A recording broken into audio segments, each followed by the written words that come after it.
Hey guys, welcome to the Talk of Fame podcast. Today is such an exciting episode on the podcast. As per usual, all episodes are exciting, but this one I'm especially excited for because we have Dr. Kristen Eccleston, who is joining us today. Kristen is doing so many things, such as being an award-winning education consultant, keynote speaker, published author, and mental health thought leader, currently living and working in the DMV, which is DC, Maryland, and Virginia area. Her areas of focus are education consultant, our K-12, and cooperative mental health and neurodiversity engagement. As an education consultant, she has worked with thousands of students and families, in addition to some of the major global management consultant firms. After more than 15 years in a school setting, Dr.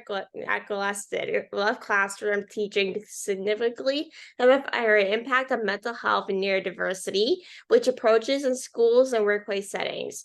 In 2022, Dr. Eccleston was selected as one of WomLEAD magazine's leaders shaping women's entrepreneurships feature.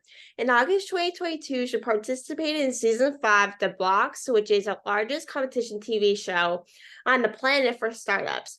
I always say to people that I do great stuff, but look at you, Kristen. You're absolutely killing it. Thank you so much for coming on the Talk of Fame podcast. I appreciate it so much. Thank you for having me. I feel really, really honored, and thank you for such a wonderful intro. I feel like, wow, I didn't even realize I've been doing so many things. It's probably my ADHD. I should probably take it down a level. Yeah, same here. Like I'll be like, I take so many things and I'm like overthinking. I'm like, why am I taking over so many things? Like it's like the one feeling they're like, I love what I do, but why am I taking on this many stuff? Is a Yes. question. I often forget to pump my brakes a little bit and realize that I can't do all the things that I want to do. But I get so many ideas in my head all the time. I'm sure you have that happen too. And then you're like, I've got to do all the ideas.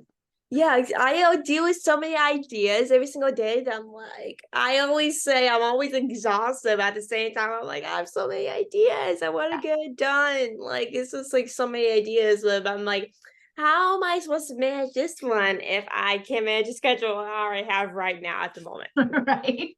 Right. But Well, like, how is, teaching college students, different from K-12 students? Like, I know you teach both of them, but of course, like both of the levels are two different things, of course. But how are, from your experience, teaching college students different from teaching K through 12 students? that's a really good question. And honestly, I think what it comes down to is maybe maturity levels. I don't know that I've always been either a middle school, high school teacher when I was teaching K through 12. And when I teach adults, I think the energy is different in the sense that I can maybe be a little bit more bold with my jokes or a little bit more inappropriate at times when I'm joking about things versus when you're in a K through 12 setting, you have to be very careful about what you say and how you present things. So I feel like that's probably my biggest difference. But as far as like the energy that I give out or the commitment that I have or just wanting to make the learning aspect fun, I don't know that I have a huge difference between how I teach K through 12 versus how I teach college students. I will say I try to be a little bit more flexible with college students in the sense that a lot of them are either working full time or have other family commitments. So sometimes I'm just a little bit more flexible than I am with some of my K-12 students, even though I like to think of myself as a cool, flexible teacher. But I think it's just like the energy and how far I take my joking. I like to be a fun teacher. I like it to make it feel like when you've come to my class, you enjoy coming to my class. I think we've all had teachers where we're like, why do I have to go to that person's class today? And I don't want people to feel like that when I'm teaching. So I really just try to give a lot of energy and a lot of fun to how I'm presenting things. Yeah, like you said, like there's always that one teacher that you're in school, you're like, why do I have to go to person's class? And I'm like, I'm literally am that person that always says, well, why do I have to go to the person's class? That is why I switch classes. But at the Mhm. same time, like you said, like college and K for 12 is so different than, college levels, because of course people are working full-time jobs. Even with having in high school, kids still work from like part-time job straight from school, don't have time to do homework or sports events or whatever it is. They both have similarities, but of course the maternity levels and the way people act is also a big level of maturity, right? Yes, yes. And I think too, where it's different with college classes, there's assignments and projects and things that I obviously can't excuse because that's a big part of the college class. Whereas I'm not a big homework giver in my K through 12 classes. I think you should have time to yourself when you get home to decompress, to participate in sports or activities or clubs, or just read a book or do something that you enjoy doing. You spent so much time at school that I really hate the idea of pushing more homework on people. So that's one of my big differences too. I can't help it at the college level. I have to give projects and homework, but at the K through 12, you're not really getting any homework from me. I wish I had you as a teacher now. I love it. But I know you are very passionate about neurodiversity and you've been working around that project for a couple of years. Like when people hear about neurodiversity, they're probably thinking about the brain, how the brain works. But what is specifically neurodiversity and how can we look out for it? Absolutely. That's a great question. I sometimes forget how often neurodiversity is a term that in my world gets thrown around a lot, but is not something that everybody talks about. And so when you think of the word neurodiversity, think of it as an umbrella term that covers the term for autism, ADHD, dyslexia, dyscalculia, auditory processing disorder, sensory processing disorder, anything that falls into like my brain takes in information a little bit differently than someone who's neurotypical. That's neurodiversity. So you can have all of those things, you can have one of those things, and you would be somebody who is considered being neurodiverse. So looking out for it is just a matter of being aware of what neurodiversity is. And if somebody talks about being ADHD, or they talk about being autistic, or they talk about having sensory processing needs, that all falls under that neurodiversity umbrella. Ooh, that's interesting. I never knew that. Like for me, I'm a big Grey's Anatomy fan, and basically, with watching that show, I always became familiar with the brain and neuro. Because of course, if no one knew, Derek Shepherd is my favorite character, so I'm like, I have to know about neuro. But I never knew, about neurodiversity was a thing until I found out like what your work you got. Like neurodiversity is a thing. Like I never knew, but like of course, I knew what neuro was, but neurodiversity is a kind of like the opposite of the neuro specifically, because of course it's part of the brain, but also it really kind of controls autistic, ADHD, and that sort of things, which is absolutely crazy.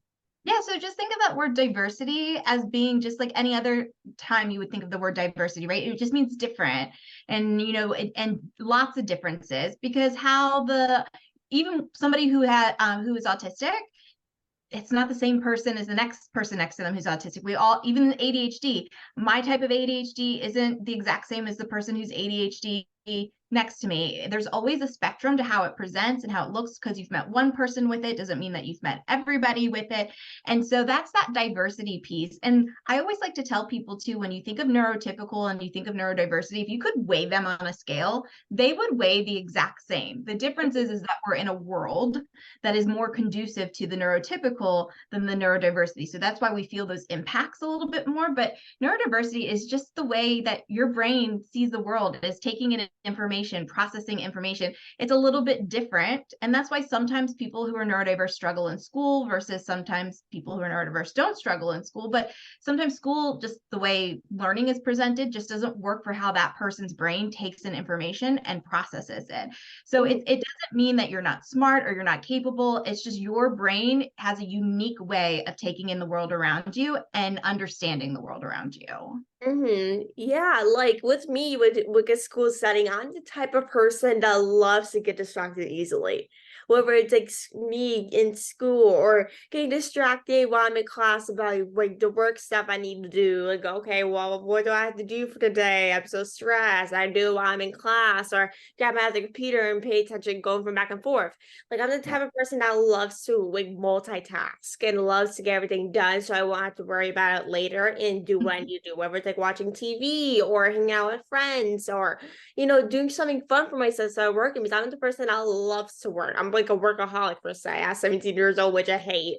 But it's like being a workaholic is not a bad thing. It's just the way my brain wants to work. Even though I want to see, like yesterday, I was watching TV, catching up on a couple of shows I was watching that I haven't watched since like with work, it's always, for you as well, I'm sure that it can really, and with working so much, don't have time to watch TV or have time to relax. And I was sitting there watching TV, I'm thinking to myself like, why not working? I'm bored. Like, why am I not working? But that's the same time I'm like, why can't I watch TV and do anything while doing work? And that's a brain saying, okay, well, you need a break or you need a rest about doing some work. Because I'm the type of person that loves to work my butt off until I'm tired or I'm exhausted, which I absolutely hate. But I'm like, okay, well, that's how my brain wants to work, I guess. Like, I guess it's, it's like my little ADHD that loves, to make me work 24/7, even though I don't want to work. I'm sure it's for you as well. It is very much like that. And I would say, I think oftentimes we're hard on ourselves because we're like, I'm supposed to be relaxing right now, or I'm supposed to be doing it. And our brain wants to do all these things. And what I had to learn through my life is to be okay with that and to be forgiving. Like, there's going to be moments where my brain is going to want to do all the things at all the times, and that's okay. And then there's going to be times where my brain wants to do nothing at all. And that's also okay, because I feel like if you think about it, it kind of evens itself out from those times where I had to do all of the things at once versus the times where I'm just like in that paralysis and I don't want to do anything. So I think it's really important that people are kind of forgiving of their brain. It's like, hey, if your brain wants to multitask all these million things at one time and you can do it, then go ahead and do it, because there's going to be moments where your brain is like, I'm good and I want to do nothing. And that's okay too, because I think oftentimes people who are ADHD, especially, get those mixed messages of like, I'm lazy, or why am I not doing things? And then especially when we go through those moments of not doing anything at all, then we start to have those internal monologues of like, I'm being lazy and I'm not doing anything. And I have the time right now, so I should be doing these things. But remember, like you just said, there's other times where your brain is doing all of the things all the time. And if you don't want to burn yourself out, because people with ADHD are prone to burnout, then those moments where you're like, I can't do anything, that's okay too. So you got to give yourself permission to be okay with the not doing anything, and permission with the okay and doing all of the things, and they'll even themselves out. But not beat yourself up, especially when you get to those moments where you're like, I can't do anything, because that's your brain just resetting from the time that you made it do all the things. Yes, I love that. And like I said earlier, like you've been working on diversity, not neurodiversity for a while now. And I'm kind of curious, like with a person that suffers with mental health in various ways, like how does neurodiversity and mental health connect? Like, does it connect in any way or any shape or form?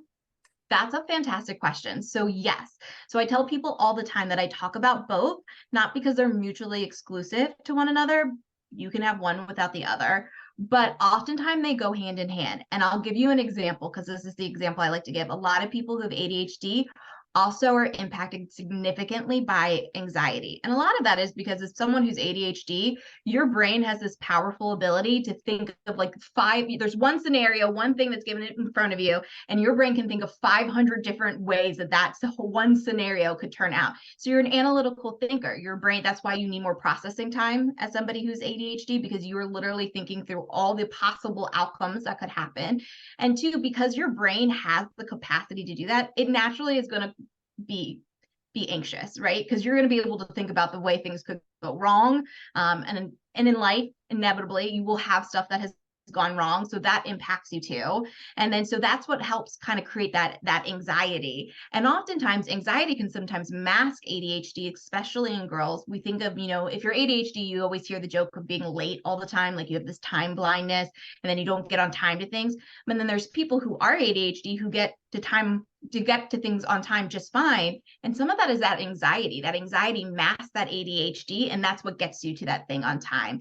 And so oftentimes, sometimes people will go missed or not get diagnosed because that anxiety or that mental health piece can cover up that neurodiversity piece. So it's really important to have conversations either with providers or acknowledging to yourself, what is some going on? Like, am I getting to something because I'm anxious and that's why I'm getting there? Or am I getting to something because I don't have an issue with the neurodiversity piece?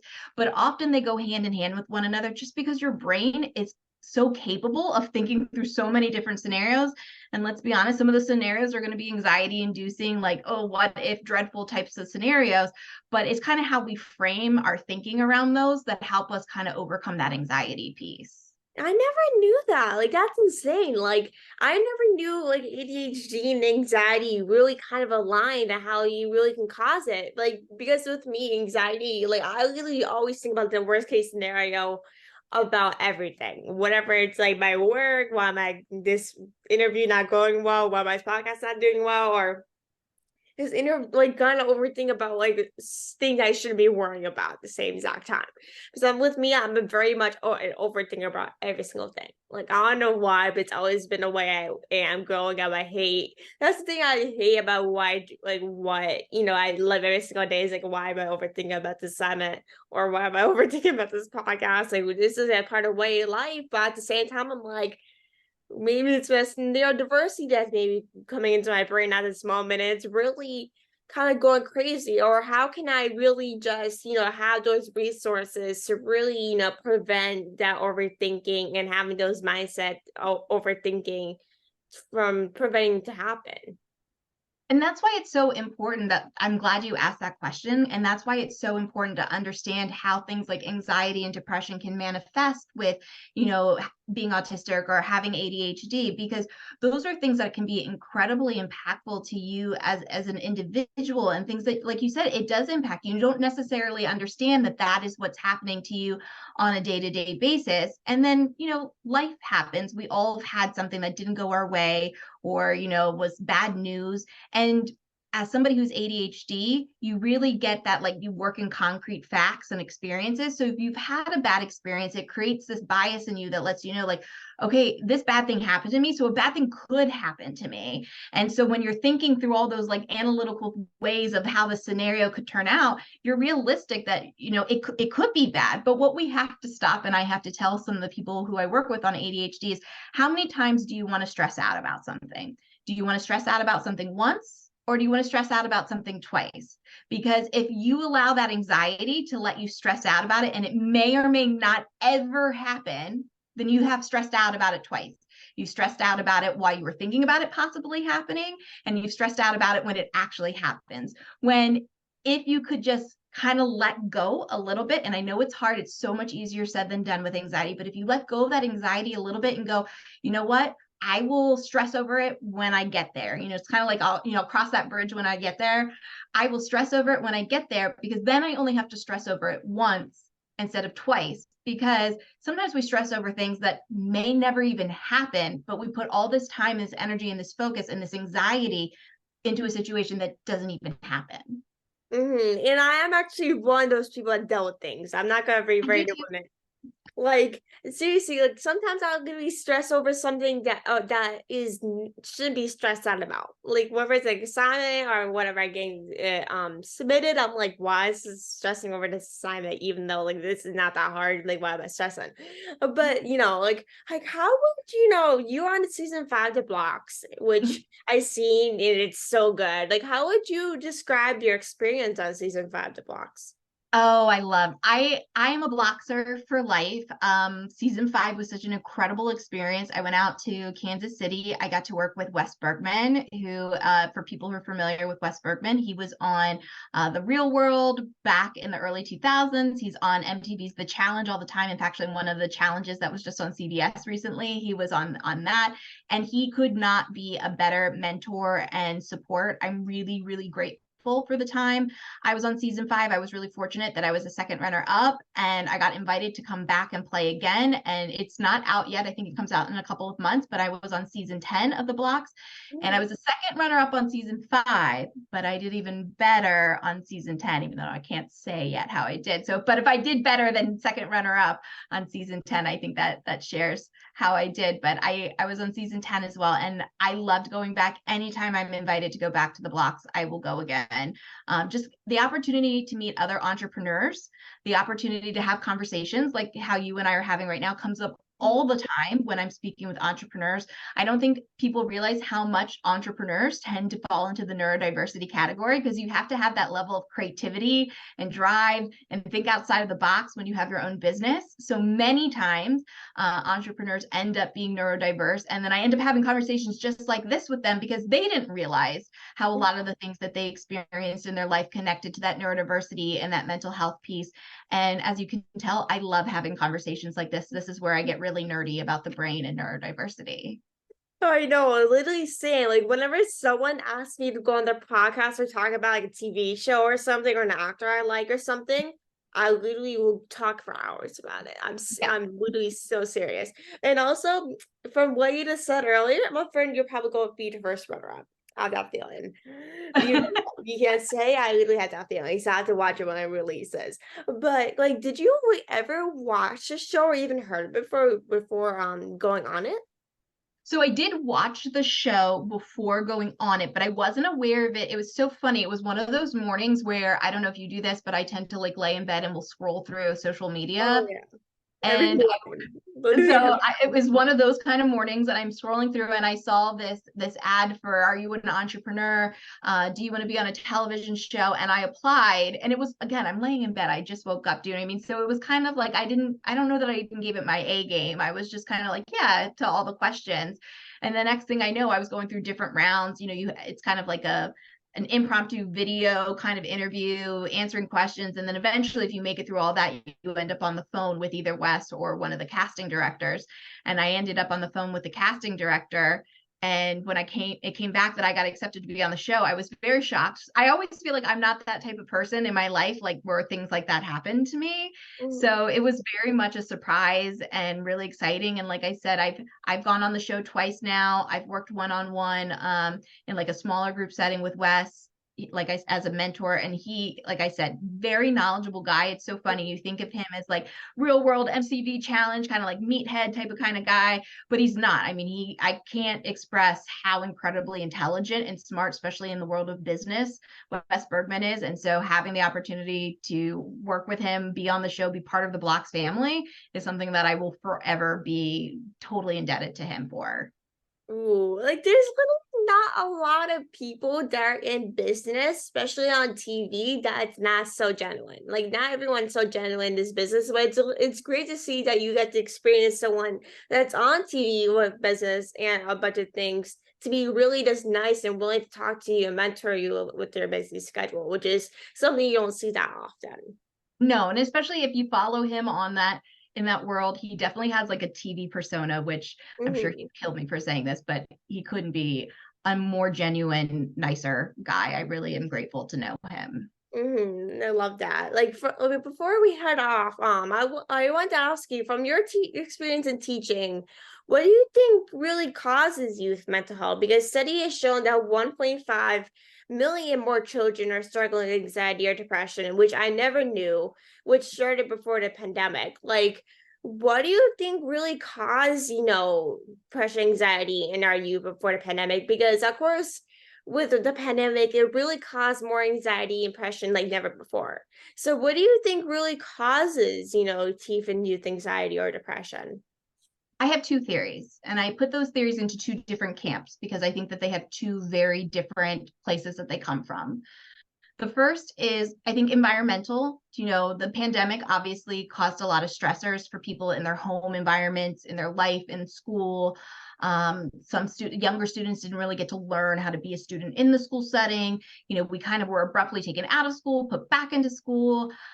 So I think that there is environmental factors. And then depending on how susceptible you are to dealing with mental health, like do you have a family history of anxiety, depression, schizophrenia, bipolar, then I think sometimes what those environmental factors can do is they can almost be triggers that bring some of those things out in people. So they could have been dormant, and now life events or environmental events have triggered these mental health that are essentially genetic or family. They could have been dormant. Maybe, the events of their life have brought it out, but that's what we're seeing more and more of.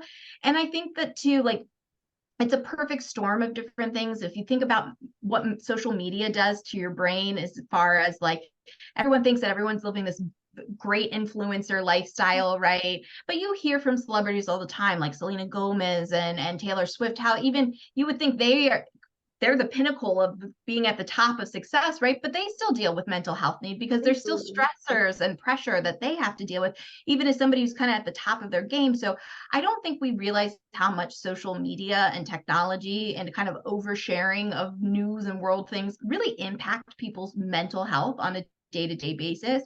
So kind of those environmental factors and then any kind of like sub genetic things, I think are one camp. Then I think there's a whole nother camp, and this is kind of more my people might disagree with me, but I work with families a lot. I've worked with families for a very long time, and you just start to see patterns over and over again. Especially if you're someone who's neurodiverse, you tend to pick up on patterns. You recognize patterns. And one of the things that I have noticed is we're very much more aware of mental health than we've ever been in the past, which is fantastic. We should be more aware of mental health than we've ever been. But I think there are some youth who misinterpret the feelings of what, anxiety or depression feels like, or versus what it means to not want to have to do something that you have to do. Like those feelings get mixed up a little. I mean, let's face it. We all have mornings where we have to get up or we have to go to a job or do a task that none of us want to do.